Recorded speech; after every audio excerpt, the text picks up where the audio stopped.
आप सबको नमस्कार। सर्वप्रथम इस धरा को नमन करती हूँ। आम्बेकर जी और यहाँ उपस्थित तमाम लोगों ने मेरा नाम चुना। मैं ये सोच सोच कर अभिभूत हूँ। मैं किस्मत वाली हूँ कि आप लोगों के समक्ष हूँ, आप लोगों के सामने हूँ और अपने दिल की बात कह पा रही हूँ। वैसे तो बीच में वो स्क्रीन की छाया होती है, वो पर्दा होता है, आज वो पर्दा भी हट गया है, तो और ज़्यादा प्रसन्न हूँ कि आपकी आंखों में आंखें डालकर सच कह पाऊंगी। मैंने पूछा मुझे क्या कहना है, तो मुझे कहा गया बस कह दो। तो मैंने कहा कोई विषय है, तो कि जो आप चुन लो वो विषय है। तो मैंने चुन लिया वसुधा का कल्याण। मैंने चुन लिया कि इस धरा का कल्याण विषय अगर ये है तो कोई विचारधारा ले आए, चांद ले आए, सूरज ले आए। अगर देश प्रेम सर्वोपरि है तो फिर सब कबूल है, सब चल जाएगा।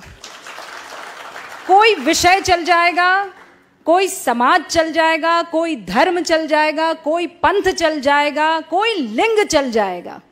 अगर देश प्रेम है तो सब चल जाएगा।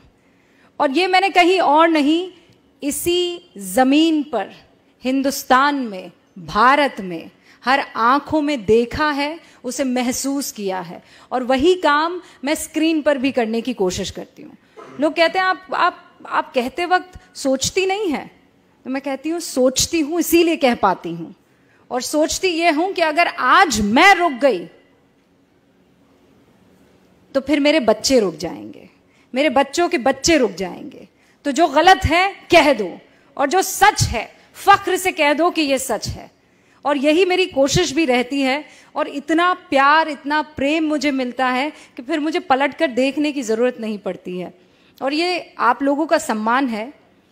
आज जिस कार्यक्रम में मैं उपस्थित हूँ, मुझे याद है स्कूल में जब छोटी थी, 5वीं कक्षा में रही होंगी, तो हिंदी की मेरी बड़ी स्ट्रिक्ट सी टीचर थी। तो उन्होंने देवऋषि नारद जी के बारे में एक कहानी मुझे सुनाई, बच्चों को सुनाई, और वो कहानी मैं चाहती हूँ कि आपके समक्ष भी रखूँ। तो नारद जी तो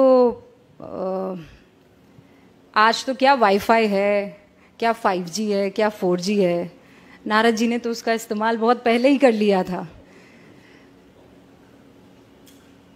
प्लेन व्लेन की ज़रूरत नहीं थी, वो टेलीपोर्ट करते थे, तीनों लोकों में जाकर अपनी बात कहते थे। तो कहानी ये शुरू होती है कि नारद मुनि अपने अंदाज में स्वर्ग लोक में घूम रहे थे, नारायण नारायण कहते हुए। तो अचानक उनको कुछ सूझी, तो उन्होंने भगवान का रुख किया और भगवान से कहा, आपसे एक प्रश्न पूछूं? तो भगवान ने कहा पूछो। ये जानते तो थे कि नारद जी के मुंह से निकल रहा है तो पंगा तो होगा, लेकिन पूछो, उन्होंने कहा। तो उन्होंने कहा, भगवान ये बताइए कि आपका सबसे प्रिय कौन है, आपके हृदय में कौन वास करता है, कौन है जो जिससे आप बेइंतहा प्रेम करते हैं, स्नेह करते हैं। तो भगवान मुस्कुराए और उन्होंने पृथ्वी की ओर देखा, और वहां इंसानों का टोला था, इंसानों की बस्ती थी। कोई किसी काम में लगा हुआ था, कोई लकड़ी काट रहा था, कोई खेती कर रहा था, कोई अपने हिसाब का जो उस वक्त काम था वो कर रहा था, कोई महिला खाना बना रही थी। तो प्रभु मुस्कुराए और उन्होंने कहा कि ये मेरे दिल में वास करते हैं, इनसे मुझे बड़ा स्नेह है। तो नारद जी को बड़ा गुस्सा आया। तो उन्होंने कहा कि आप मनुष्य की बात कर रहे हैं? तो प्रभु मुस्कुराए और प्रभु ने कहा, मनुष्य की बात कर रहा हूं। तो उन्होंने कहा, अरे नारायण नारायण मैं करता फिरता हूं, ऐसा कोई पल, ऐसा कोई वक्त नहीं गुजरता कि मेरे मुख से नारायण नारायण ना निकले। और आपको प्रसन्न करता है मनुष्य, आपको पसंद आता है मनुष्य, आपका स्नेह मनुष्य से। तो प्रभु फिर मुस्कुराए, उनकी अपनी लीला। उन्होंने कहा कि इस मनुष्य को मैं छोड़ दूंगा, तुम बस ये मेरा जो इम्तिहान है उसे पास कर लो। तो नारद जी ने बोला, ऐसा कौन सा इम्तिहान है कि मैं पास ना कर पाऊं? प्रभु आप कहिए, करना क्या है? तो प्रभु ने देव ऋषि को कटोरा दिया बड़ा सा, और उसे एकदम एज तक दूध में भर दिया। और प्रभु ने कहा कि अब इसे तुम तीनों लोकों में लेकर घूमो, पर ध्यान रहे एक बूंद दूध की नीचे ना गिरने पाए। तो देव ऋषि ने कहा कि अरे ये क्या बड़ी बात हो गई, ये तो मैं चुटकियों में कर दूंगा। तो उन्होंने कहा फिर मिलते हैं। और नारद मुनि जी कटोरा थामे, दूध से भरा लबालब, तीनों लोकों का भ्रमण करके आ गए। प्रभु के सामने पहुंचे, प्रभु मुस्कुराए, कहा लौट आए? तो नारद जी ने तानी हुई भुओं के साथ कहा, प्रभु लौट आया, एक भी बूंद ना गिरी। तो उन्होंने कहा ना, एक भी बूंद किसी लोक में ना गिरी। कहा ये तो बहुत ही गजब हो गया, इस बीच तुम मेरा नाम लेना कैसे भूल गए? तो उन्होंने माथा पकड़ा, उन्होंने कहा प्रभु ये तो बड़ी गलती हो गई, मैं सोच रहा था कि दूध ना गिरने पाए, मेरा तो सारा ध्यान दूध के कटोरे पर था, नारायण तो मुख से निकला नहीं। तो प्रभु फिर मुस्कुराए और प्रभु ने कहा इसीलिए मुझे मनुष्य पसंद है। वो जिंदगी की हर तकलीफ से जूझता रहता है, वो हर मुश्किल से हर रोज गुजरता है, उसकी जिंदगी के कटोरे में परेशानियों का दूध लबालब है, लेकिन फिर भी वो मेरा नाम लेना नहीं भूलता है।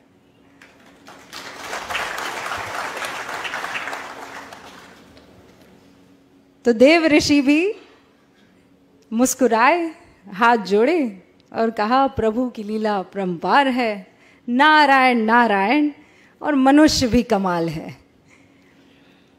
तो आज जब मैं दिल्ली से यहाँ का सफ़र कर रही थी तो एक बार फिर से देव ऋषि नारद मुनि मेरी आंखों के सामने थे, मेरा बचपन मेरे सामने था, और वो बुजुर्ग हिंदी की टीचर जो इसी अंदाज में कहानी कह रही थी, और मुझे लगता है इससे बेहतर कह रही थी वो, और मैं टकटकी लगाए उन्हें सुन रही थी और ये जानने की कोशिश कर रही थी कि कौन बेहतर होगा, मनुष्य के देव ऋषि नारद मुनि। लेकिन प्रभु की लीला। अब इसे आप कट्टू जोड़ दीजिए पत्रकारिता में। हाँ, हमें करप्शन उजागर करना है, देश की नीतियों पर, तमाम तरीके की राजनीति पर हर तरीके की कवरेज करनी है, क्राइम भी हो रहा है, महिलाओं के उत्थान की बात करनी है, समाज के कल्याण की बात करनी है। तो ये कटोरे में दूध है, लेकिन क्या इस बीच मैं इस धरा के कल्याण को भूल जाऊंगी? वो भी मुझे ध्यान रखना है। और एक पत्रकारिता का उसूल हमें सिखाया गया था, सत्यम शिवम सुंदरम। लेकिन सत्य हमेशा सुंदर हो ये जरूरी नहीं है। और जिस दिन मेरे पत्रकार बंधुओं ने ये समझ लिया, ये जान लिया कि सत्य कड़वा होता है और उसे पीना भी सीखो और उसे पिलाना भी सीखो। कई बार ये दुखी कर सकता है, लेकिन अगर सत्य को अपनाएंगे नहीं तो फिर आगे बढ़ नहीं पाएंगे। वो कहते हैं या तो आप इस तरफ आ जाती हैं या इस तरफ आ जाती हैं, कोई ग्रे एरिया भी छोड़ दीजिए। लेकिन जब आप धरा की बात करते हैं तो वहां कोई ग्रे एरिया छूटता नहीं है, फिर तो सच होता है या झूठ होता है। और हर बार आज के दौर में मैं ये महसूस करती हूँ, क्योंकि आप सभी लोग सोशल मीडिया पर होंगे, आप कुछ लिख दीजिए, आपके ऊपर बौछार होने लगती है। प्यार कम होता है, नफरत की बौछार ज्यादा होती है। तो क्या वो आपको कुछ कहने से रोक देगा? ये आपको तय करना है। क्या उन गालियों से आप सत्य सामने रखना छोड़ देंगे? ये आपको तय करना है। और मैं हमेशा अक्सर जहां जाती हूं ये कहती हूं कि मैं आइसक्रीम नहीं हूं कि जिसे देखकर, जिसे सुनकर हर कोई खुश हो जाए। मैं एक पत्रकार हूं और पत्रकारिता में दो पक्ष ही होते हैं। अक्सर ये सिखाया जाता है कि पत्रकारिता में आपको अनबायस्ड होना चाहिए। बहुत लोग मेरी बातों से इत्तेफाक नहीं रखेंगे, लेकिन मुझे ये कहना आप लोगों के सामने जरूरी है। जब देश की बात आएगी, वतन की बात आएगी, तो इसमें अनबायस्ड कोई कैसे हो सकता है? एक आतंकवादी दनादन गोलियां चला रहा है, आप निष्पक्ष हो जाएंगे? एक 8 साल की बच्ची के साथ बलात्कार हो रहा है, आप निष्पक्ष हो जाएंगे? आपको पक्ष तो लेना होगा ना। या आप जो कहते हैं कि इन मसलों पर निष्पक्षता चाहिए, इन मसलों पर निष्पक्षता कैसे हो सकती है? जब वतन की, जब धरा की, जब लोकतंत्र की, जब हिंदुस्तान की, जब भारत की बात आती है, तो इसमें निष्पक्षता कैसे हो सकती है? कोई माई का लाल मुझे बता दे कि नहीं, निष्पक्षता के नाम पर वो हिंदुस्तान को एक तरफ कर देगा और वो दूसरी तरफ खड़ा हो जाएगा। तो ऐसे में अगर कोई कह दे कि आप निष्पक्ष नहीं हैं, तो मुझे कबूल है। अगर हिंदुस्तान के साथ खड़े रहना, उसके मूल्यों के साथ खड़े रहना, उसके लोकतंत्र के साथ खड़े रहना निष्पक्षता नहीं है, तो मुझे कबूल है। और उन तमाम पत्रकार बंधुओं से ये बात मैं बहुत साफ तौर पर कह देना चाहती हूं कि जिस दिन आप बेझिझक, बगैर किसी डर के, बेखौफ होकर अपनी बात रखने लगेंगे, तो फिर आपको तालियों की दरकार नहीं रहेंगी। फिर मुख से दुआएं ही निकलेंगी, आशीर्वाद ही निकलेगा।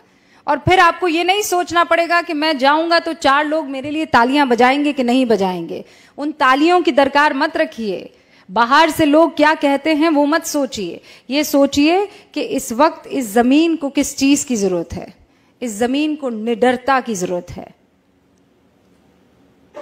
इंस्पेक्शन की जरूरत है, आत्मचिंतन की और मंथन की जरूरत है। और फिर मैं कह रही हूं, कोई विचारधारा हो ना, किसी को चांद पसंद है, कोई ना, किसी को सूरज पसंद है, कोई ना, पर है तो धरा ही के ना, है तो धरती ही के। और जब तक वो धरती में सम्मिलित है, वो चांद हो कि सूरज हो, वो हमारे हैं और हम उनके साथ खड़े हैं। अपनी बात को मैं यहीं विराम देती हूं, लेकिन इस उम्मीद के साथ कि मेरे जैसी उन तमाम आवाजों को आपका आशीर्वाद हमेशा मिलता रहेगा। और जब तक आपका आशीर्वाद रहेगा, जब तक हिंदुस्तान की जनता की आंखों में जो ऐसी चमक मैं देख पा रही हूं, चमक रहेगी, हिंदुस्तान को विश्व गुरु बनने से फिर कोई नहीं रोक सकता है। एक बार फिर से आप सभी का बहुत बहुत शुक्रिया। और मुझे बहुत खुशी हुई आप सबके बीच में आकर अपनी बात रखने की। ऐसा लग रहा था जैसे मैं नहीं, दो मन आपस में बात कर रहे हो, दिल से दिल तक एक बात पहुंची हो। बहुत बहुत शुक्रिया आप सभी का।